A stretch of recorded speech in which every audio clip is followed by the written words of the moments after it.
Hoy, 11 de octubre, celebramos a San Juan XXIII. Angelo Giuseppe Roncalli nació el 25 de noviembre de 1881 en Soto il Monte, diócesis y provincia de Bérgamo.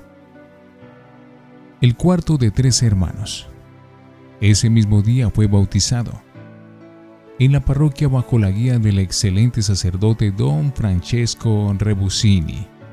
Recibió una impronta eclesiástica imborrable que le sirvió de apoyo en las dificultades y de estímulo en las tareas apostólicas. Recibió la confirmación y la primera comunión en 1889.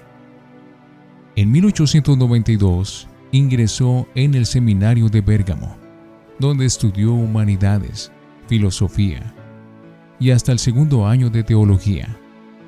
Allí, con 14 años, empezó a redactar unos apuntes espirituales que le acompañaron de una u otra forma a lo largo de su vida y que fueron recogidos en el diario de un alma. También desde entonces practicaba con asiduidad la dirección espiritual. El 1 de marzo de 1896, el padre espiritual del seminario de Bérgamo, don Luigi Sacchi, lo admitió en la orden franciscana seglar, cuya regla profesó el 23 de mayo de 1897. De 1901 a 1905 fue alumno del Pontificio Seminario Romano, gracias a una beca de la diócesis de Bérgamo para seminaristas aventajados. En este tiempo hizo también un año de servicio militar. Fue ordenado sacerdote el 10 de agosto de 1904 en la iglesia de Santa María in Monte Santo, en la Piazza de Popolo de Roma. En 1905, el nuevo obispo de Bérgamo, Monseñor Giacomo Maria Radini Tadeschi, lo nombró su secretario, cargo que desempeñó hasta 1914.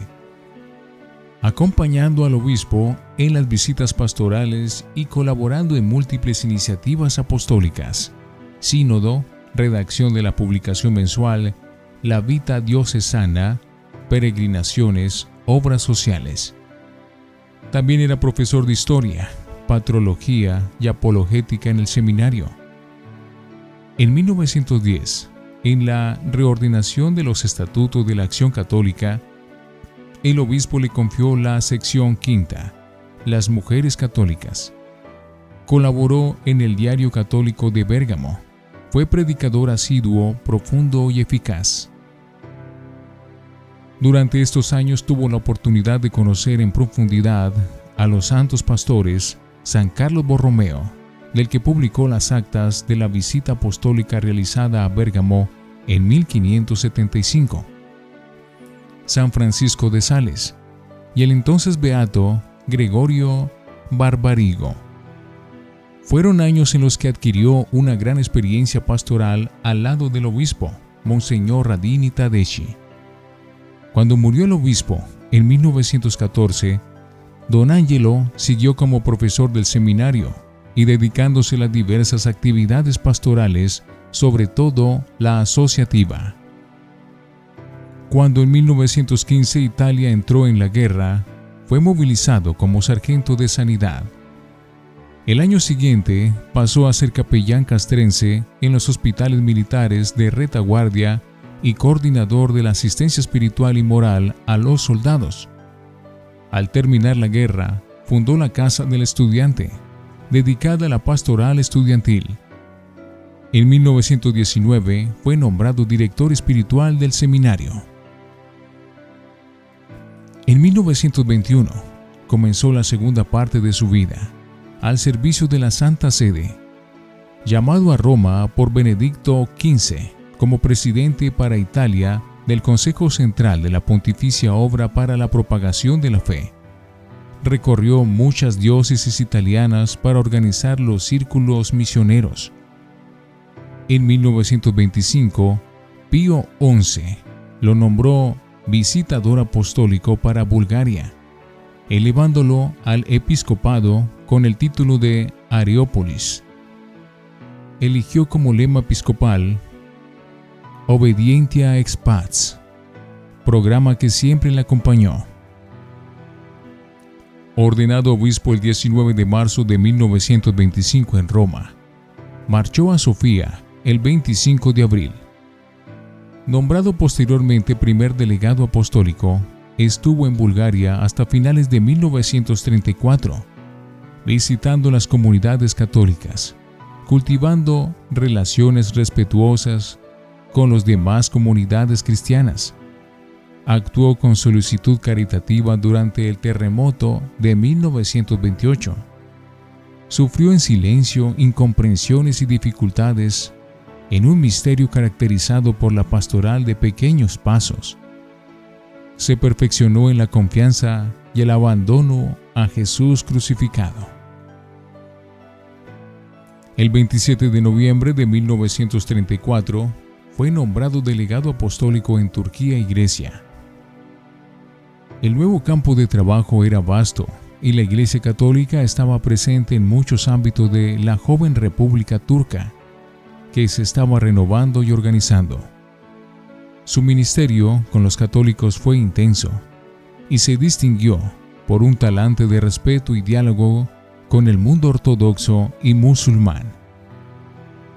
Cuando estalló la Segunda Guerra Mundial, estaba en Grecia, que quedó devastada por los combates. Intentó recabar información sobre los prisioneros de guerra y puso a salvo a muchos judíos sirviéndose del visado de tránsito de la delegación apostólica. El 6 de diciembre de 1944, Pío XII lo nombró nuncio apostólico en París.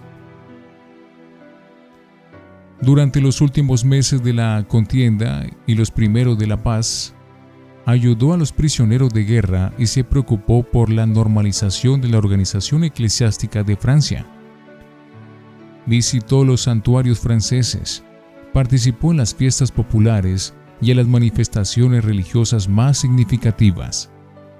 Estuvo atento, con prudencia y confianza, a las nuevas iniciativas pastorales del episcopado y del clero de Francia. Siempre se caracterizó por la búsqueda de la simplicidad del Evangelio. Incluso cuando trataba los más complejos asuntos diplomáticos. El deseo pastoral de ser sacerdote en cualquier circunstancia lo sostenía. Y una sincera piedad que se transformaba cada día en un prolongado tiempo de oración y de meditación lo animaba. El 12 de enero de 1953 fue creado cardenal y el 25 promovido al Patriarcado de Venecia. Estaba contento de poder dedicarse los últimos años de su vida al ministerio directo de la cura de almas. Deseo que siempre le acompañó desde que se ordenó sacerdote. Fue pastor sabio y emprendedor, ejemplo de los santos pastores que siempre había venerado. San Lorenzo Giustiniani, primer patriarca de Venecia, y San Pío X. Con los años, crecía su confianza en el Señor, que se manifestaba en una entrega pastoral activa, dinámica y alegre. Tras la muerte de Pío XII, fue elegido papa el 28 de octubre de 1958 y tomó el nombre de Juan XXIII. En sus 5 años como papa, el mundo entero pudo ver en él una imagen auténtica del buen pastor, humilde y atento, decidido y valiente, sencillo y activo.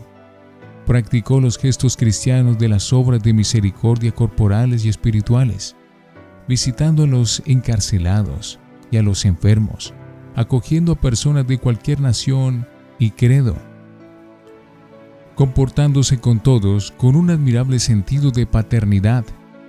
Su magisterio social está contenido en las encíclicas Mater et Magistra 1961 y Pacem in Terris 1963. Convocó el Sínodo Romano, instituyó la Comisión para la Revisión del Código de Derecho Canónico, convocó el Concilio Ecuménico Vaticano II, Como obispo de la diócesis de Roma, visitó parroquias e iglesias del centro histórico y de la periferia. El pueblo veía en él un rayo de la fe, benignitas, evangélica, y lo llamaba el Papa de la Bondad. Lo sostenía un profundo espíritu de oración, siendo el iniciador de la renovación de la Iglesia. Irradiaba la paz de quien confía siempre en el Señor. Se lanzó decididamente por los caminos de la evangelización, del ecumenismo, del diálogo con todos, teniendo la preocupación paternal de llegar a sus hermanos e hijos más afligidos. Murió la tarde del 3 de junio de 1963, al día siguiente de Pentecostés, en profundo espíritu de abandono a Jesús, deseando su abrazo, rodeado por la oración unánime de todo el mundo, que parecía haberse reunido en torno a él para respirar con él el amor del Padre. Juan XXIII fue declarado beato por el Papa Juan Pablo II el 3 de septiembre del año 2000 en la Plaza de San Pedro, durante la celebración del Gran Jubileo del año 2000. Por su parte, el Papa Francisco canonizó a Juan XXIII el 27 de abril del año 2014. San Juan XXIII, ruega por nosotros.